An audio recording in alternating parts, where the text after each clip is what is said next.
Welcome to परचेसमेट। तो दोस्तों ये जो आप देख रहे हैं ये है रमाटा का एयर कूलर जो कि अभी इस बॉक्स में मौजूद है। तो इसमें से हम पहले कूलर निकालें या फिर पहले आपको इसके जो स्पेसिफिकेशंस हैं वो बता दें।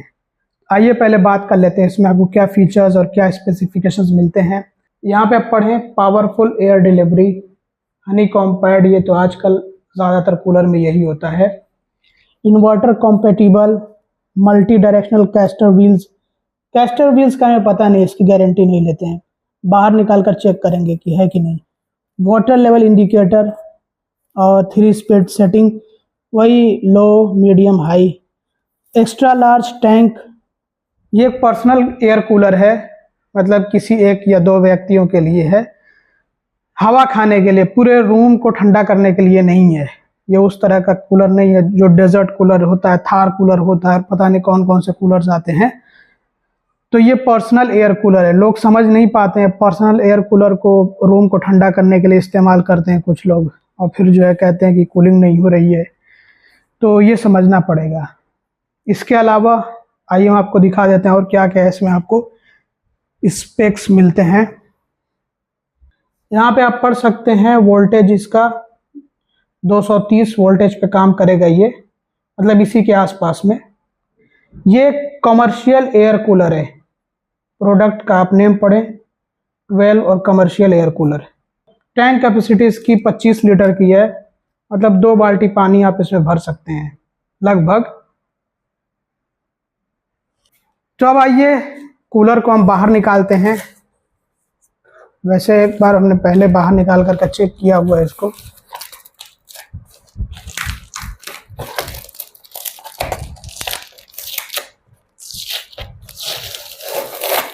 तो मैंने आपको बताया था कैस्टर व्हील का हम गारंटी नहीं लेते हैं, तो कैस्टर व्हील नहीं है इसमें। ये एक इसकी कमी है क्योंकि ये डेस्क पे रखने वाला है। आमतौर पर जो काउंटर टेबल होता है उस पर इसका इस्तेमाल होता है, डेस्क वगैरह पे। ज़मीन पे इस तरह फ्लोर पे नहीं रखते हैं, इसीलिए इसमें कैस्टर व्हील नहीं है। और इसका वज़न कोई बहुत ज़्यादा नहीं है, मेरे ख्याल से 7-8 किलो का होगा। तो इसको आप आसानी से उठा करके एक जगह से दूसरी जगह ले जा सकते हैं, अगर ये खाली हो इसका टैंक। तब टैंक भरा रहेगा तो 25 लीटर उसमें पानी भी होगा, तो थोड़ा वजनी हो जाएगा, अच्छा खासा वजनी हो जाएगा। तो अभी हम इसको टेस्ट भी करेंगे। पहले आइए जो इस पे से प्लास्टिक है वो हटा लेते हैं।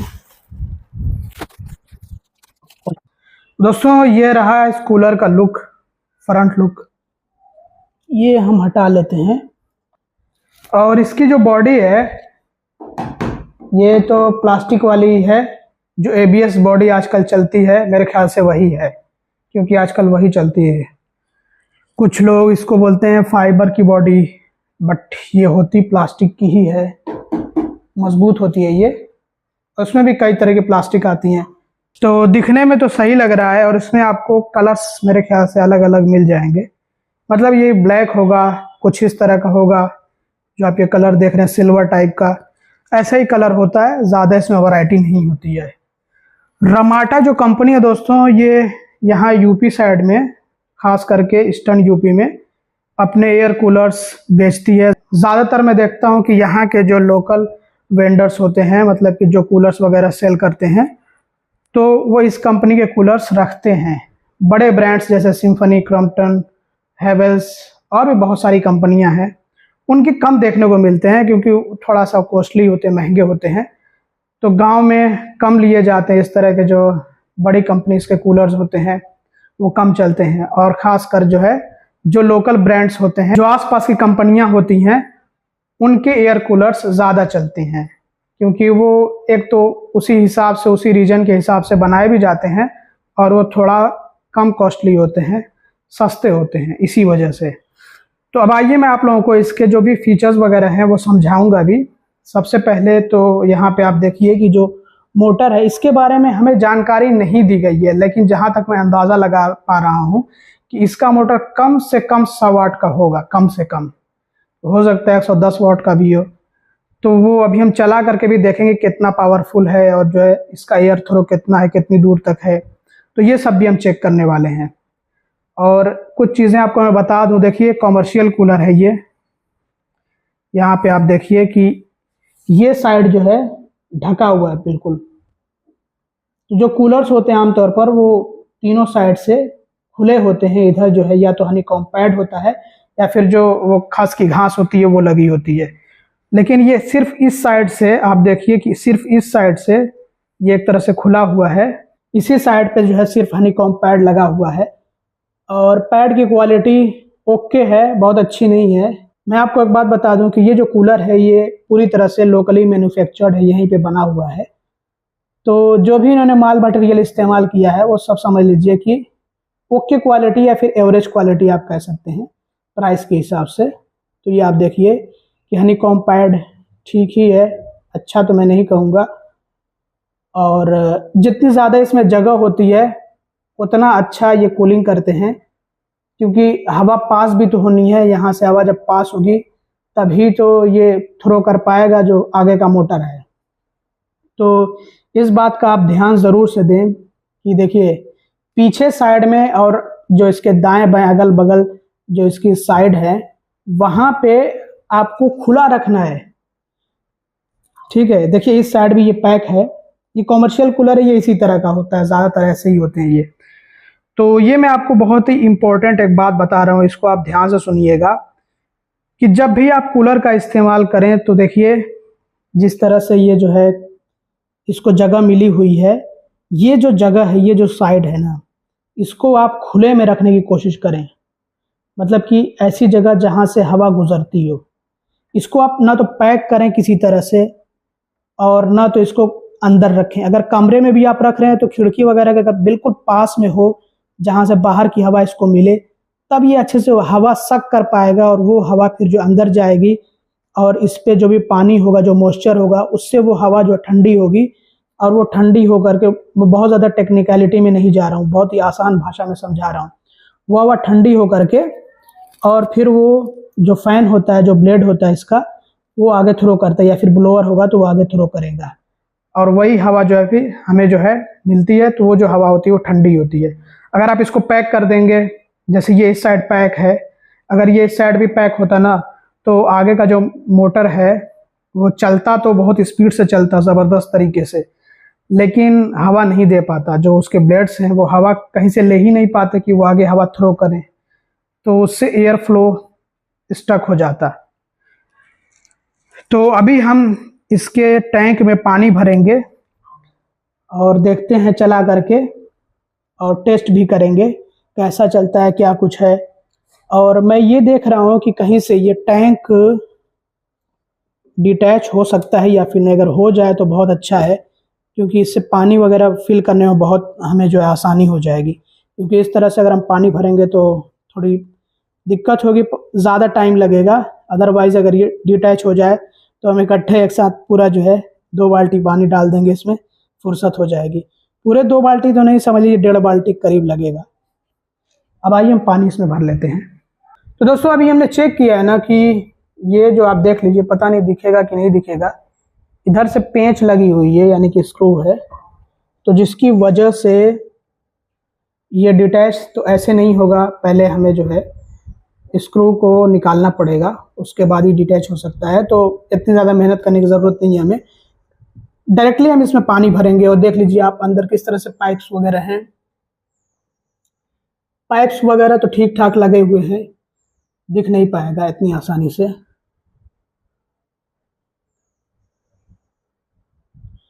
मैं कोशिश कर रहा हूँ किसी तरह से दिख जाए। तो कुछ समझ लीजिए कि 3 पाइप्स मुझे नज़र आ रहे हैं। तो अब हम इसमें पानी भर लेते हैं और उसके बाद चला करके देखेंगे। तो दोस्तों हमने इसमें पानी तो भर दिया है, लेकिन हमने जो अंदाज़ा लगाया था वो काफ़ी ज़्यादा फ़र्क हो गया है। हमने ये आइडिया लगाया था कि इसमें 2 बाल्टी में हो जाना चाहिए, लेकिन 2 बाल्टी में, बाल्टी की साइज़ पे डिपेंड करता है। मेरे ख्याल से बहुत बड़ी बाल्टी हुई तो जो है यहाँ तक 2 बाल्टी में पूरा होगा ये। अदरवाइज़ देखिए आधे से कम ही है ये 1 बाल्टी में। तो अभी हम इसको चला करके देखेंगे। यहाँ पे आप ऊपर भी देख लीजिए कि ये जो नॉब है, डायल नॉब, ये तो उसके लिए है, पंप के लिए है। इसमें स्विंग वगैरह का कोई हिसाब नहीं है, ये क्या स्विंग वगैरह लिख रखा है इन लोगों ने, स्विंग का कुछ हिसाब नहीं है इसमें। ये मैं बताना भूल गया था कि इसमें कोई स्विंग वगैरह की इधर से उधर हवा जाए ऐसा कुछ नहीं है। और ये जो आप पढ़ें यहाँ पे, तो ऑफ कर सकते हैं आप मोटर को, लो पे कर सकते हैं, मीडियम पे और हाई पे। अभी हम चलाएंगे और दिखाएंगे आपको, इससे आप आइडिया लगा सकते हैं।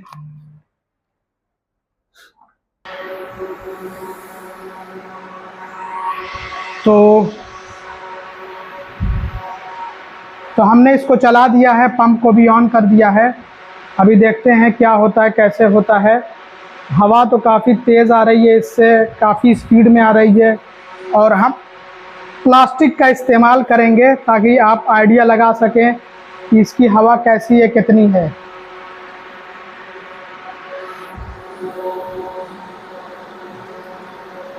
और ये दोस्तों इन्वर्टर पे चल रहा है, अभी लाइट नहीं है तो इन्वर्टर पर ही चला रहे हैं हम।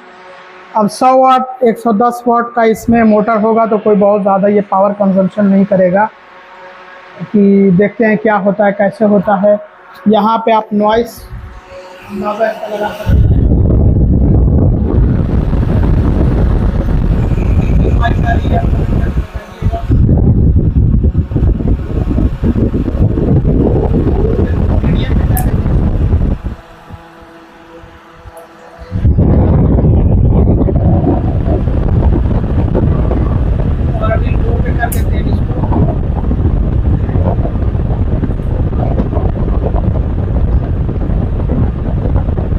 चलने की जो आवाज़ होती है दोस्तों, फ़ैन चलने की, वो तो पता लग रही है इससे। जो मतलब ये एक तरह से जो ब्लेड्स इसके घूमते हैं तो उसकी जो आवाज़ है उसका तो हमें आइडिया लग रहा है। और एक बात मैं आपको बता दूं कि इसको बाहर अगर आप निकाल के चलाएंगे तो हो सकता है कि आपको थोड़ा नॉइस में कमी महसूस हो। घर के अंदर अभी हम क्या करेंगे, एक बार टेस्ट करेंगे कि इसका जो एयर थ्रो है, मतलब ये कहाँ तक हवा मार रहा है, कितनी दूर तक हवा पहुंच रही है इसकी, वो हम टेस्ट करने वाले हैं। और पानी डालने के बाद फ़र्क तो महसूस हो रहा है, लेकिन बहुत ज़्यादा अगर मौसम ह्यूमिड हो जाए तो उसमें ह्यूमिडिटी बढ़ सकती है। तो वहाँ पे आप इसमें कम पानी का इस्तेमाल करें, और चाहे तो आप इसमें आइस वगैरह का इस्तेमाल कर सकते हैं। यहाँ पे कोई आपको अलग से आइस के लिए ट्रे नहीं मिलता है, उसी में आप मिक्स कर सकते हैं, बर्फ़ का इस्तेमाल उसी में कर सकते हैं पानी के साथ में। अभी हम थोड़ा सा टेस्ट करेंगे फुल पे करके। ये हमने कर दिया है इसको फुल पे, और यहाँ पे आप देखिए इसको, ये देखिए आप, बल्कि मैं यहाँ से ऐसे करके आपको दिखाऊं तो ये देखिए ठीक ठाक दूरी है लगभग। आप मान करके चलिए कि 5 फीट मैं बता रहा हूँ, मतलब ये जो दूरी अंदाजे के तौर पे बता रहा हूँ, 5 साढ़े 5 फीट की दूरी है ये। और मैं थोड़ा सा और आगे बढ़ूँगा,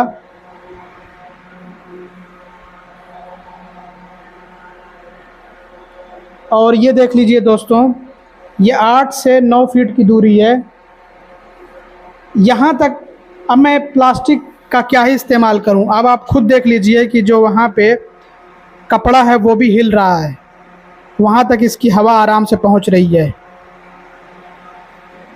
और इसकी दूरी अच्छी खासी है। प्लास्टिक जो है वो मैं दिखा दे रहा हूँ आपको दोबारा से। तो ये देख लीजिए दोस्तों, यहाँ तक 10 फीट की दूरी तो मेरे ख्याल से आराम से है। और यहाँ से आप जो है देखिए कि हवा इसको मिल रही है, तभी तो ये प्लास्टिक हिल रही है और उड़ रही है। उड़ नहीं रही है, मतलब हिल रही है, इस पे हवा का असर हो रहा है। और ज़्यादातर इसका असर जो है नीचे ही है, ये देख लीजिए, ये नीचे मैं लाने की कोशिश कर रहा हूँ तो प्लास्टिक ऊपर जा रही है, लगभग 10 फीट की दूरी है। और ये जो है हाई पे मैंने कर रखा है, यानी कि फुल पे चल रहा है। अभी मैं कम कर दूंगा। कम करने के बाद भी कुछ खास असर तो नहीं पड़ा है, थोड़ी सी नॉइस कम हो गई है, लेकिन हिसाब वही है अभी भी।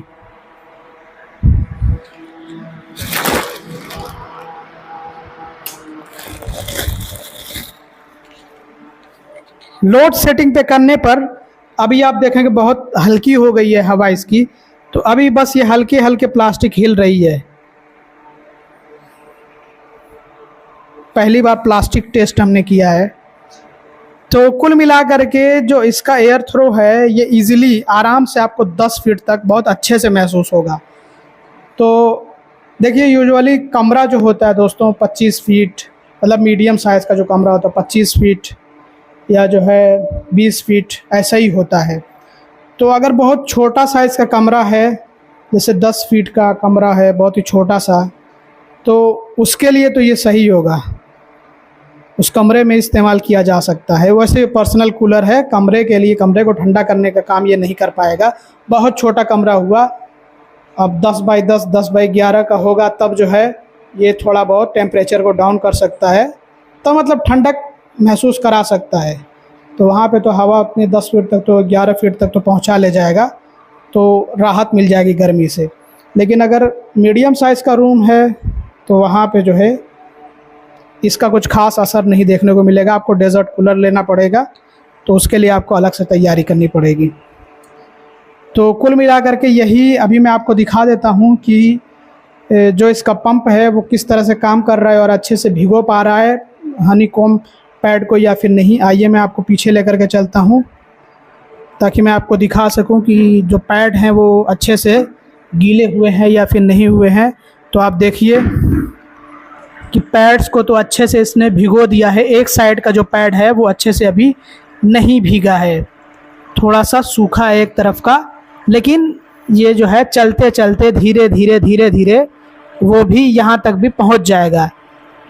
और कभी कभी को ऐसा होता है कि ऊपर जो यहाँ पे एक तरह का वो दिया गया रहता है, ट्रे टाइप का रहता है, उसी में अब सारा पानी आता है, फिर वो जो है पानी नीचे गिरता रहता है। तो कभी कभी को ऐसा होता है कि कहीं से जो है कुछ जैसे गंदगी वगैरह, डस्ट वगैरह इकट्ठा हो गई रहती है, तो पानी को रोक के रखती है, लेकिन फिर वो धीरे धीरे करके वो जो गंदगी होती है वो भी साफ़ हो जाती है और फिर जो है ये पूरा पैड जो है वो गीला हो जाता है।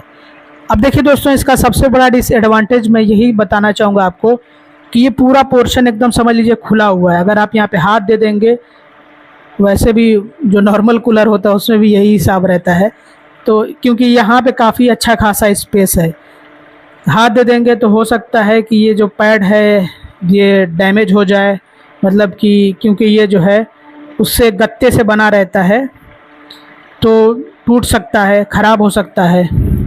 तो थोड़ा सा आपको बचा कर रखना होगा।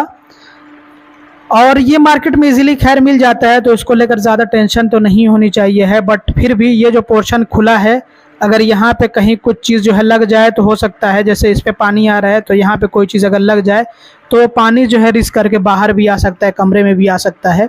तो ये थोड़ा सा पोर्शन इसका आपको ध्यान रखना होगा कि इसको आप जो है छेड़छाड़ ना करें, इसको जैसे वैसे रहने दें और बचा करके रखें। तो कुल मिला करके यही है। और ये जो कूलर है ये आप अपने डेस्क वगैरह पे, जैसे काउंटर वगैरह है तो वहाँ पे आप रख करके इससे हवा ले सकते हैं, ठीक ठाक काम कर देगा ये। और एक पर्सन के लिए तो काफ़ी सही है, पर्सनल एयर कूलर है तो एक पर्सन के लिए तो काफ़ी अच्छा होगा।